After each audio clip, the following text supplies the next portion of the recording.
If you haven't heard about Anchor, it's the easiest way to make a podcast. Let me explain. It's free. There's creation tools that allow you to record and edit your podcast right from your phone or computer.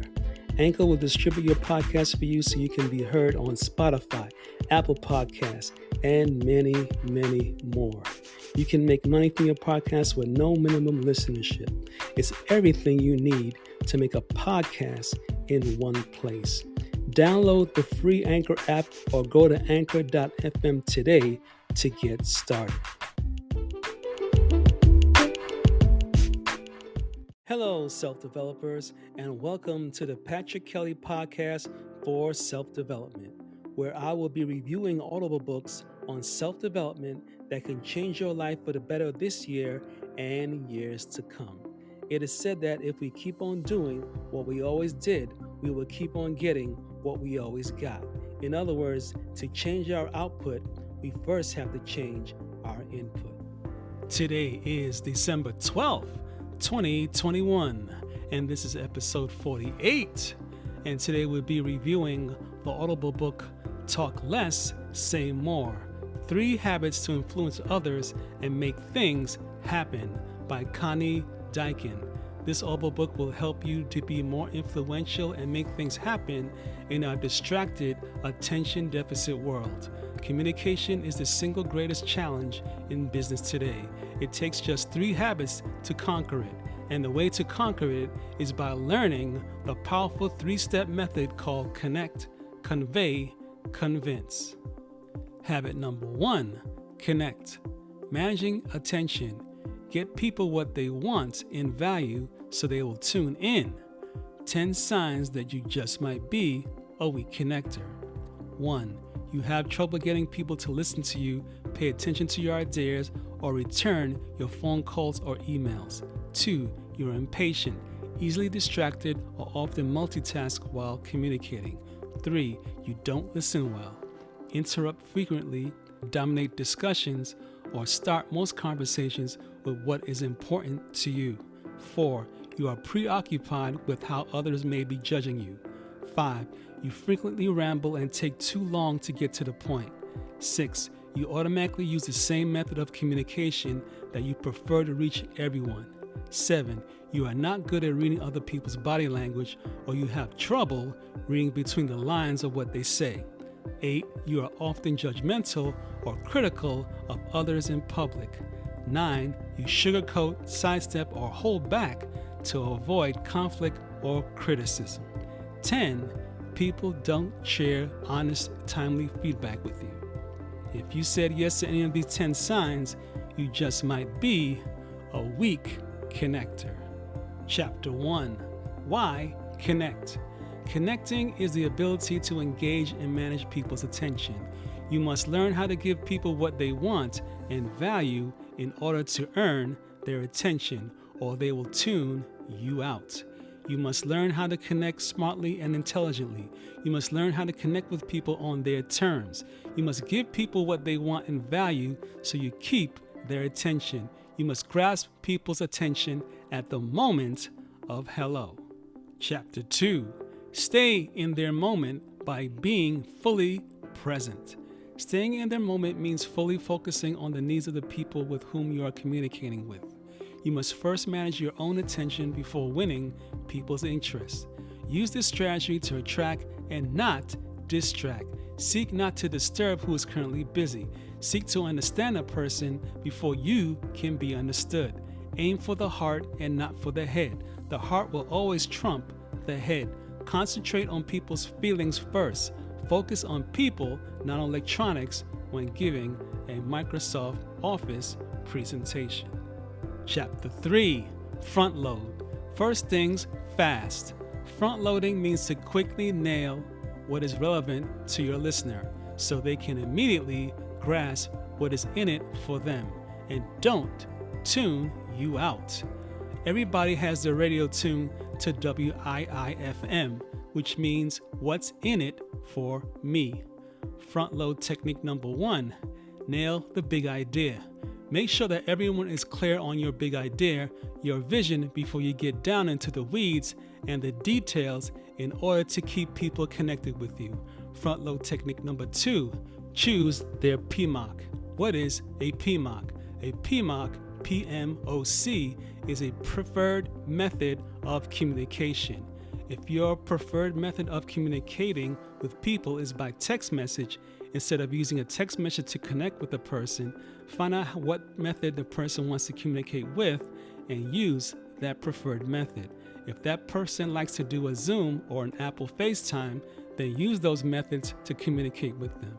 Their PMOC will always trump yours because they control how soon they will respond to you.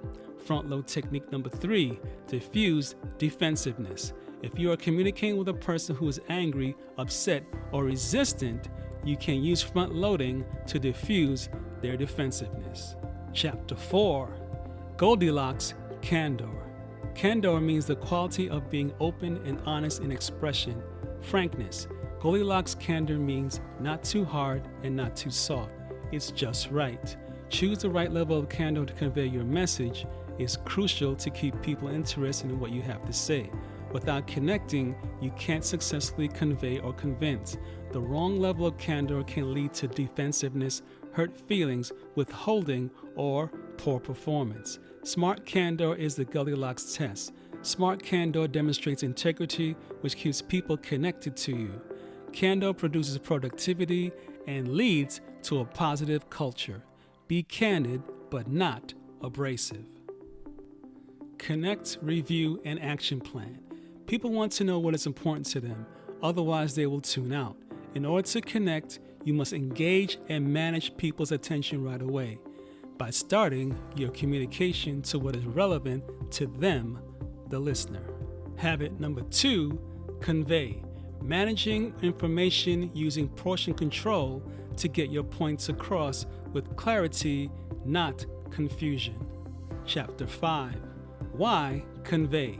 Use portion control to get your points across with clarity and not confusion.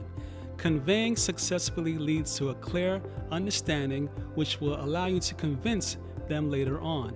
The key to smart conveying is understanding that information is not knowledge. Knowledge is the understanding of information. Information must be processed first before we understand it, and then it becomes knowledge. The key to conveying in today's fast-paced world is portion control. Portion control is a smarter way to convey because it forces you to manage your messages so that others can process your information accurately. This leads to clarity. Ask yourself, are you conveying or are you confusing? Chapter 6, the eyes trump the ears.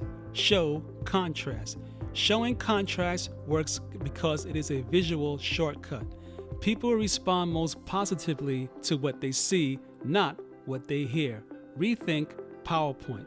PowerPoint is both a blessing and a curse. Too much text and too many jazzy graphics can confuse some people, and you may not connect with them during a presentation.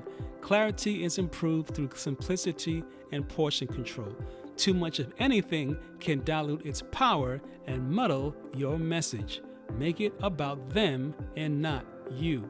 Chapter 7, talk in triplets. Your mind craves information in multiples of 3. 3 is the world's most powerful number and a secret shortcut to convey messages powerfully.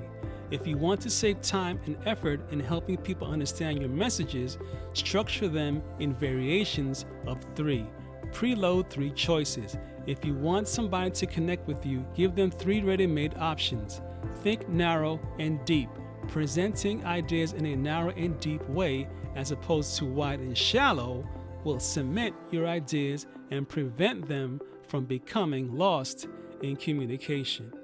Chapter 8, tell stories. Storytelling is becoming a part of successful business cultures. Always start the right story at the right time. Your story should resonate and be truthful enough to shake skeptics and reveal a universal truth that motivates others to act. Tell success stories that feature a positive future. Success stories must have significance. Link your story to concrete outcomes, and your story will be a winner. End your stories with a purpose and a powerful lesson. Habit number 3, convince. This is about managing action, creating commitment to influence decisions, actions, and results. Chapter 9, why convince. Convincing and influencing others is a core leadership skill that produces superior results. Convincing does not mean manipulating or arm twisting. The difference is intent. Manipulators focus on their own needs and theirs alone. They are focused to get their way regardless of the impact on others. Connect, convey, convince. Convince to influence hearts and minds and compel others to action. Closing thoughts. On a scale of 1 to 5, I would give this Audible book a solid 4 for teaching the 3 habits: connect, convey, and convince to influence others and make things happen. To find out more about this Audible book, go to www.audible.com and download this Audible book, or go to www.conniedieken.com to find out more information about the author. Remember to subscribe to this podcast on your favorite podcast platform so you do not miss an episode. And always remember to share this episode via text or email with friends and family and other people that you care about. For more episodes of the Patrick Kelly Podcast for self-development and a free, did I say free? Yes, free 30-day trial of Audible Plus, go to www.thepatrickkellypodcast.com to sign up today. If you would like to donate $1 or more to the support of this podcast, click the donate button at www.thepatrickkellypodcast.com or go to $Patrick Kelly Podcast on Cash App, and I'll be sure to thank you on the next episode. This is the end of this podcast for today. Tune in next week Sunday for the next episode and the next Audible book of over 300 books that I'll be reviewing on the Patrick Kelly Podcast for self-development. If you enjoyed this podcast, take a moment to rate and review on Apple Podcasts. This really helps me out. Feel free to share this podcast with someone you care about. And remember, your life does not get better by chance, it gets better by change. Take care.